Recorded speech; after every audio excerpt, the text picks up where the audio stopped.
안녕하세요. 리테라이드입니다. 자, 오늘은 2025학년도 대입 전형에서 우리가 살펴봐야 될 이제 주요 내용들 중에서 학과 관련된 부분들을 좀 한번 살펴보려고 합니다. 자, 그래서 지금 이제 가장 뭐 선호도가 높은 그런 이제 자연계열 학과 중에서 이제 계약학과 그리고 첨단학과 관련된 부분들 오늘 좀 볼 거고, 향후에 이제 이 해당 학과들 같은 경우에는 뭐 다양한, 이제 일종의 이제 뭐 특혜라고 할 수 있는 부분들이 좀 있습니다. 그래서, 이제 자연계열을 이제, 선호하는 수험생들 중에서 뭐 상당수 이제 많이 알려진 정보이긴 한데, 계약학과 관련된 부분들에서 이제 조금 궁금해 하시는 부분들이 있으면, 요런 부분들을 오늘 좀 설명을 좀 드릴 거고, 해당 자료는 일단 이제 대교협 어디가라고 하는 사이트에 올라와 있는 자료입니다. 그래서 워낙 이제 잘 정리가 돼 있는 자료인데, 뭐 이제 요즘 뭐 세상에는 뭐 정보가 없어서 이제 그 못 챙겨보기보다는 정보가 너무 많아서 이런 정보들 중에서 우리가 이제 취사 선택할 수 있는 정보들이 이제 무엇이 있을까 이런 부분들을 좀 고민해야 되는 시기인 것 같은데, 그런 측면에서 보면은 이 계약학과에 대한 정보를 뭐 아는 분들도 있고 모르시는 분들도 있을 거기 때문에 오늘은 이제 모르는 분들을 위해서 어떤 이제 계약학과들이 이제 좀 설치가 돼 있는지 이런 부분들에 대해서 한번 대교협에서 올라온 자료들을 같이 확인해 보면서 내용들 한번 정리를 한번 해보도록 하겠습니다. 자, 그 계약학과나 이제 뭐 첨단학과 자체가 그냥 이제 어떤 학과인지 조금 모르시는 분들도 있을 수 있어요. 그래서 계약학과가 어떤 학과인지 한번 이 대기업에서 제공한 자료들을 토대로 해서 한번 내용을 한번 좀 정리를 해보겠습니다. 뭐 모집 규모 자체는 지금 이거는 네, 지금 2025학년도 2025학년도를 기준으로 했을 때, 네, 수시에서 이제 뭐 1074명, 그 다음에 정시에서 9334명을 모집을 한다. 그러니까 뭐 계약학과랑 이제 첨단학과 다 합쳐서 아마 그 인원들 정도 나온다는 얘기겠죠. 자, 그러면 우선, 오늘 이제 제가 먼저 조금 말씀드리고 싶은 학과는 사실 이제 좀 계약학과입니다. 그래서 계약학과에 조금 생소하신 분들은 오늘 계약학과가 어떤 학과인지 한번 좀 살펴보실 건데, 자, 계약학과란, 자, 한번 같이 읽어볼까요? 자, 계약학과는 국가나 지방자치단체 또는 산업체 등과의 계약에 의해서, 자, 국가나 지방자치단체 또는 산업체 등과의 계약에 의해서 정원외로 특별교육과정을 설치할 수 있는 학과다. 그래서 뭐 재교육형과 채용 조건형으로 구분할 수 있다라고 되어 있고, 재교육형 같은 경우에는 뭐 일반 이제 학생들이 크게 신경 쓸 건 아닌데, 제가 이제 오늘 말씀드리려고 하는 거는 요 채용 조건형이거든요. 그래서 채용 조건형은 산업체 등에서 채용을 조건으로 학자금 지원 계약을 체결하고 특별한 교육과정을 이수하면 졸업 후 취업이 보장되는 형태이다. 제가 이 부분 때문에 오늘 이제 계약학과를 좀 먼저 설명을 드리려고 하는 겁니다. 그래서 계약학과는 기본적으로 어떤 이제 산업체하고 이제 연계가 되어 있어서 이제 대학을 다니는 동안에 학비 지원도 받을 수 있고요. 그리고 졸업을 하면은 이제 취업이 보장이 되는 그런 학과들은 이제 우리가 계약학과다. 이렇게 보시면 될 것 같습니다. 그래서 요즘 이제 뭐 경기가 좋다 안 좋다를 떠나서 어쨌든 대학에 진학하는 목적 자체가 단순히 학문적인 연구를 위한 목적뿐만 아니라 이제 자신의 진로를 위해서 취업을 목적으로 하는 경우들도 많기 때문에 졸업 이후에 취업에 대한 부분들을 고민하시는 수험생들은 조금 더 오늘 이 계약학과에 대해서 관심 있게 좀 봐주시면 좋을 것 같습니다. 자, 그래서 이 채용 조건형 같은 경우는 다시 조금 세분화시켜서 조기 취업형, 그다음에 군 의무 복무형, 그다음에 취업 연계형 이런 식으로 이제 세 가지 형태로 나눌 수가 있는데, 이제 조기 취업형 계약학과를 오늘 좀 집중적으로 좀 살펴볼 거고요. 그다음에 군 의무 복무형 계약학과 같은 경우에는 요건 이제 여기 그 텍스트에는 많이 나와 있지 않기 때문에, 예를 들어서 이제 고려대 사이버 국방학과 같은 경우, 그 다음에 단국대나 세종대, 뭐 아주대, 영남대, 충남대, 한양대 등에서 이제 군 관련된 학과들이 좀 설치가 되어 있습니다. 그래서 이제 뭐 예를 들어서 그게 해군본부에서 뭐 협약을 맺은 학교가 될 수도 있고, 육군본부에서 또는 이제 뭐 예를 들어서 공군본부에서 이런 식으로 이제 그 협약을 체결한 학과들이 있는데, 참고로 이 그 군 의무복무형 계약학과 같은 경우에는 이제 대학 4년 동안의 학비는 이제 다 지원받는데, 졸업 후에 7년간, 제가 알기로는 그렇습니다. 7년간 의무 복무를 무조건 해야 됩니다. 의무 복무를 무조건 해야 된다. 그래서 이제 일반적인 또 군사학과랑은 좀 다르게 이제 분야가 딱 정해져 있어서 이런 첨단 관련된 분야에서 업무를 수행한다라고 하는 측면들을 좀 한번 고민해 보시고 군 의무 복무형 계약학과에 관심 있는 수험생들은 여기 고려대, 단국대, 세종대, 아주대, 영남대, 충남대, 한양대, 에리카 홈페이지를 한번 통해서 학과들을 조금 살펴보셔도 될 것 같습니다.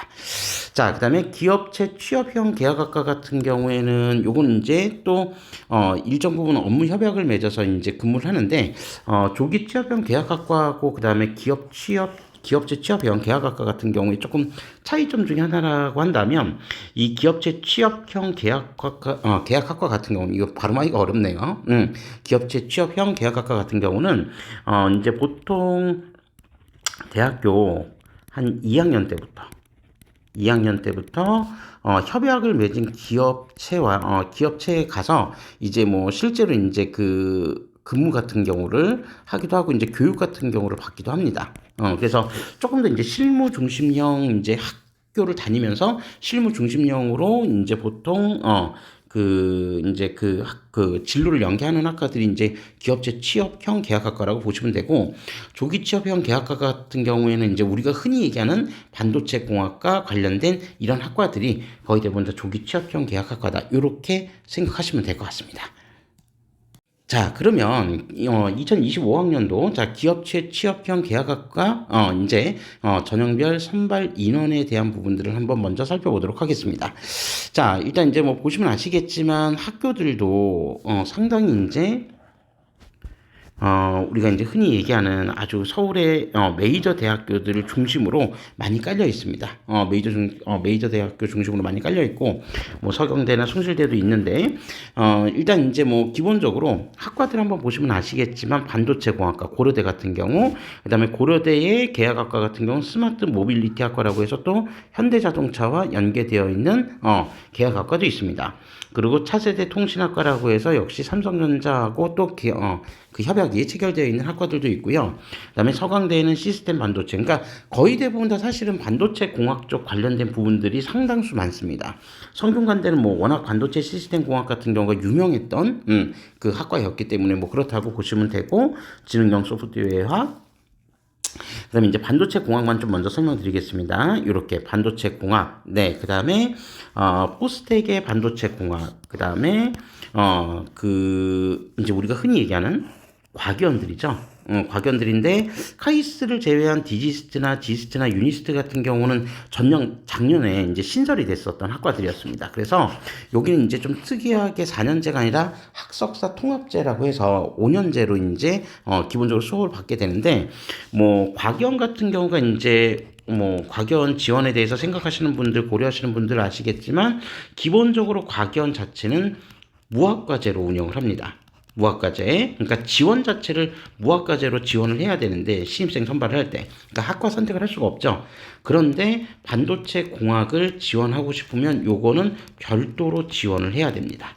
그러니까 지금 이제 과기원 같은 경우는 무학과제로 지원을 하느냐 아니면 반도체 공학으로 지원하느냐, 둘 중에 하나를 선택을 해야 된다는 거. 네, 그렇게 좀 이해를 해주시면 될 것 같고요. 자, 이거 이외에도, 그러니까 이런 반도체 공학 이외에도 이제 여기 연세대 같은 경우 디스플레이 융합공학이라고 해서 이제 LG 디스플레이하고 협약이 되어 있는 계약학과고, 뭐 반도체 공학과는 다 확인했고요. 그다음에 이제 좀 이색적인 학과로 이제 서경대 같은 경우에 헤어 디자인 학과는 준호 뷰티하고 이제 뭐 연결이 되어 있고, 코스메틱 뷰티 테라피 학과 같은 경우는 또 블리비 네트워크라고 하는 이제 기업체하고 이제 협약이 되어 있다. 그리고 숭실대 같은 경우에도 작년에 신설된 학과입니다. 정보보호학과라고 해서 LG U+하고 이제 협약이 맺어진 이제 대표적인 계약학과고, 가천대 같은 경우에는 이제 카카오 엔터프라이즈하고 협약을 맺어서 클라우드 공학과가 작년에 이제 신설이 됐었던 학과들입니다. 자, 그래서 실제로 이제 그 대기업에서 만든 이 자료에도 이제 계약학과가 이 정도가 나와 있는데, 이제 올해 이제 뭐 상반기든 하반기든 간에 뭐 어쨌든 상반기에 이제 거의 대부분 다 결정이 나겠지만 상반기에 계약학과가 뭐 추가될 수도 있습니다. 그건 뭐 누구도 알 수 없는 상황이기 때문에 어떠한 기업체들이 이제 기업체들이 이제 기본적으로 이 각 대학교들과 협약을 맺어서 어떻게 이제 기본적으로 이제 학과를 설치할지는 그거는 뭐 아무도 예측할 수는 없는데 최근의 경향들을 보면 대단히 좀 빠르게 네, 이 계약학과들이 이제 많이 신설이 되고 있다는 게 좀 특징입니다. 그래서 이런 계약학과 이외에도 또 추가로 어떤 계약학과가 만들어질지 모르니까 여러분들 한번 좀 관심을 가져보시고요. 자, 이제 대신 이 계약학과 자체가 이제 우리가 가지고 있는 장점 다시 한번 말씀드리자면 일단 학비 지원되고요. 그 다음에 플러스 가장 이제 중요한 거, 취업이 보장된다는 거. 보장된다는 거. 이 두 가지가 어쨌든 가장 중요한 뭐 학과적 메리트가 되지 않을까, 네, 그렇게 생각을 합니다. 자, 그럼 이건 이제 우리가 졸업 이후의 진로라고 한다면 우린 이제 조금 더 입시적인 측면에서 한번 좀 접근을 해보자면, 자, 이러한 지금 계약 학과들이 있는데, 자, 한번 보시죠. 과연 이제 이 학생들을 어떻게 신입생들을 모집하는지를 한번 좀 잘 살펴보시면, 우선 수시 전형 같은 경우에 학생부 교과 전형으로 모집하는 대학이 서경대를 제외하면 그렇게 모집 규모가 크진 않습니다. 그러니까 지금 모집 인원이 총 291명 정도를 모집한다고 되어 있는데, 여기 지금 서경대 같은 경우에 한 250명을 실제로 이제 서경대에서 모집하는 250명을 제외하면 결론적으로 한 41명 정도를 지금 학생부 교과 전형에서 모집한다는 거죠. 그러니까 41명이면은 많은 숫자도 아니고, 특히 교과 전형으로 모집하지 않는 학교들이 더 많았기 때문에 그런 점들을 감안한다면 결단코 뭐 많은 인원수라고 볼 수는 없습니다. 자, 그런데 지금 학생부 종합 전형으로 모집하는 인원들은 어지간한 학교들은 지금 대부분 다 학생부 종합 전형으로 모집을 하죠. 그래서 모집 인원 규모가 468명으로 매우 많습니다. 이건 지금까지 대체적인 계약학과들이 학생들을 모집하던 방식이기도 합니다. 그래서 학생부 종합 전형으로 모집하는 규모가 좀 컸다. 그리고 논술 전형이 한 60명 정도를 모집하고 있고, 그다음에 실기 실적 전형으로 뭐 4명인데 이건 뭐 크게 의미 있는 숫자라고 보기에는 좀 힘들고요. 그 다음에 정시 전형 같은 경우에도 지금 보면은 뭐 가군에서 102명, 나군에서 18명, 다군에서 57명이라고 했으니까 결론적으로 총 1000명의 모집 인원 중에서 거의 절반에 가까운 모집 인원을 학생부 종합 전형에서 모집하고 있다는 걸 확인할 수 있습니다. 자, 따라서 계약학과를 지금 지원하려고 고민하는 수험생들, 그러니까 예를 들어서 지금 이 반도체 공학이든 뭐 스마트 모빌리티든 이런 계약학과를 지원하려고 하는 수험생들은 반드시 무슨 전형에 초점을 맞춰야 되냐면, 우선 학생부 종합 전형에 초점을 맞춰서 학생부 준비 같은 것들도 미리미리 좀 시작을 해 봐야 될 것 같다 라고 하는 부분들을 좀 말씀드리고 싶습니다. 그래서 입시적인 측면에서 접근하면 학생부 종합전형의 모집 인원 비중이 크다라고 하는 거를 꼭 좀 기억해 두시면 좋을 것 같습니다. 자, 그러면 이런 이제 기업체 취업형에 해당 계약학과들 같은 경우에 지금 이제 학생부 종합전형의 모집 인원 비중이 좀 크다고 말씀을 드렸는데, 자, 그렇다라고 한다면 과연 각 학교들마다 그 동일한 학생부 종합전형이라고 해도 모집하는 방법이 좀 다를 텐데요. 그런 부분들에 대해서 한번 좀 살펴보고자 합니다. 자, 우선 가천대 클라우드 공학과 같은 경우 앞서 이제 말씀드렸죠. 카카오 프라이즈하고 협약을 맺은 학과라고 말씀을 드렸고, 자, 학생부 우수자 즉 이제 교과 전형 같은 경우에 교과 100%에 자, 국수 영탐 중 2합 6등급 이상을 요구하고 있습니다. 자, 그래서 전년도부터 이제 신설해서 모집을 했었는데, 뭐 기본적으로 이제 입결 자체에 대한 데이터는 아직은 뭐 나온 게 없죠. 아직 뭐 2024학년도 지금 이제 그 정시 전형도 이제 거의 마무리돼 가고 있는 상황이었기 때문에 뭐 입결 자체를 지금 벌써부터 공개를 할 일은 없을 것 같고, 뭐 추후에 입결을 좀 지켜봐야겠지만 어쨌든 경쟁률 자체만 놓고 보면 굉장히 높은 경쟁률을 작년에 마크했었습니다. 그래서 뭐 논술 전형 같은 경우 경쟁률이 특히나 더 높았었고, 뭐 이제 가점 발안개비 같은 경우에 했던 수시 전형 같은 경우도 보통 한 20대 1 정도 이상은 넘었던 것 같은데, 네, 상당히 이제 좀 높은 그런 이제 그 경쟁률을 가지고 있다. 요걸 좀 기억해 주시고요. 그다음에 가점 바람갭이라고 하는 학생부 종합 전형 같은 경우에는 이제 단계별 전형을 통해서 학생을 모집을 한다. 대신 수능 최저는 없다. 네, 요거 좀 기억해 주시면 되고요. 또 논술 전형은 논술 전형대로 한번 살펴보시면 될 것 같습니다. 자, 그다음에 경북대 같은 경우는 사실 이 전자공학부 모바일공학 전공은 뭐 그냥 가장 시그니처 학과라고 할 정도로 굉장히 인기도 높고 그다음에 입결 자체도 굉장히 높은 학과입니다. 뭐 다들 아시겠지만 자, 그래서 모바일 과학 인재 전형 이제 학생부 종합 전형에서 이제 모바일 과학 인재 전형이라고 해서 단계별 전형을 통해서 학생 모집하고요. 그다음에 수과합 3등급 수능 최저 학력 기준이 어마어마하게 세죠. 딱 과목도 지정을 해놨습니다. 그래서 그냥 2합 3이 아니라 수학하고 과학 합산해서 3등급. 네, 요렇게 요구하고 있다고 하고요. 자, 그다음에 논술 전형도 일단 수능 최저학력 기준이 굉장히 높은 편에 속한다. 이렇게 보시면 될 것 같습니다. 자, 그다음에 고려대 같은 경우에는 반도체 공학, 스마트 모빌리티, 차세대 통신학과 이렇게 각각에서 모집을 하는데 뭐 물론 이제 그 채용이 협약이 되어 있는 기업체들은 좀 다르긴 하죠. 자, 그래서 고려대 같은 경우도 지금 보시면 아시겠지만 일단 기본적으로 교과에서는 모집하지 않습니다. 학생부 교과 전형에서는. 그래서 학업 우수형이라는 학종, 계열적 학교형이라는 학종, 그 다음에 또 학종에서만 모집을 합니다. 자, 그래서 자, 기본적으로 학업 우수형이라고 하는 전형 같은 경우에는 서류 100% 이것도 이제 뭐 제가 앞서서 올려드렸던 고려대 영상 보신 분들은 아시겠지만 전형이 2025학년도에 변경이 된 전형입니다. 그러니까 전년도에는 단계별 전형을 했었는데 자, 올해는 이제 2025학년도에는 서류 100% 일괄 전형으로 바뀌었고 자, 수능 최저학력 기준은 4합 7등급이다. 매우 높은 수능 최저학력 기준을 요구하고 있습니다. 그러니까 일반 학과들이 보통 고려대 학업 우수형 같은 경우에 4합 8등급인데 네, 지금 계약학과 같은 경우에는 예외 없이 다 4합 7등급을 요구하고 있다라고 하는 부분들 굉장히 높은 수준의 수능 최저학력 기준을 요구하고 있습니다. 자, 그리고 계열적 합형은 뭐 전통적으로 수능 최저학력 기준이 없었기 때문에 요건 이제 단계별 전형에서 이제 최종 합격자를 선발하게 됩니다. 수능 최저학력 기준 없이. 자, 그리고 서강대 같은 경우는 지역균형 교과 전형입니다. 교과 전형에서 3명을 모집하니까 뭐 사실 모집 인원은 굉장히 적은 인원에 들어와 있고 뭐 시스템 반도체 공학이라고 해서 수능 최저학력 기준이 다른 건 아니고 다른 학과랑 동일하게 3개 각 3등급 이내를 요구하고 있습니다. 그리고 모집 인원은 어쨌든 일반 전형, 학생부 종합 전형인 일반 전형의 모집 인원 규모가 더 크다. 이렇게 보시면 될 것 같고요.